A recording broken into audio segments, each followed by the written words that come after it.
My name is Amber, and this is my husband, Wayne. On May 21st, 2010, our lives were forever changed. During a routine ultrasound, we were told that our son had a life-threatening birth defect. The diagnosis was a congenital diaphragmatic hernia. It has about a 50% survival rate.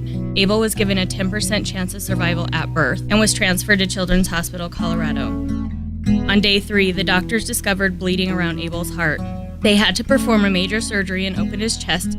After surgery, Dr. Carr came and advised us Abel had by far the worst case he had ever seen. Dr. Carr proceeded to tell us that Abel had lost a lot of blood and that he probably wouldn't make it through the night, but he had done the best he could for him. When I look into your eyes, it's like watching the night sky or a beautiful sunrise.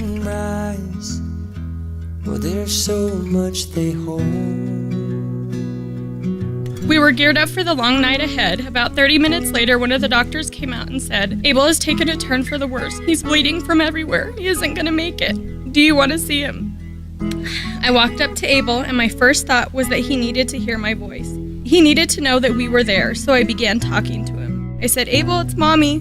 I'm right here with you. Daddy's here too. Well, I won't give up on us. I started rubbing his head and his feet, and I told him, keep fighting, son. We're all fighting for you, just a little bit longer. Giving you all my love. We told him how much we loved him. Abel started to bleed out of his nose. The nurse cleaned him up. He started to bleed out of his nose and his mouth. This time I cleaned him up, and I realized that this was the moment we had tried to prepare for. I leaned down, kissed Abel on his head, and I said, son, if you're tired, just tell me and I'll understand. I needed Abel to know that we would understand if he was tired and couldn't fight anymore. He had suffered enough. Within a few minutes, Dr. Kane looked at us and said that he was stable. We had just witnessed a miracle. The doctors, nurses, and surgeons, and all the NICU staff had never given up on Abel.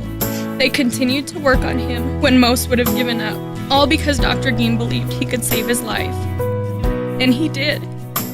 After over 17 weeks in the NICU at Children's Hospital, enduring over 6 major surgeries in the first 5 days of life, and conquering many, many medical battles, Abel came home to be with his brothers and us on January 24th, 2011.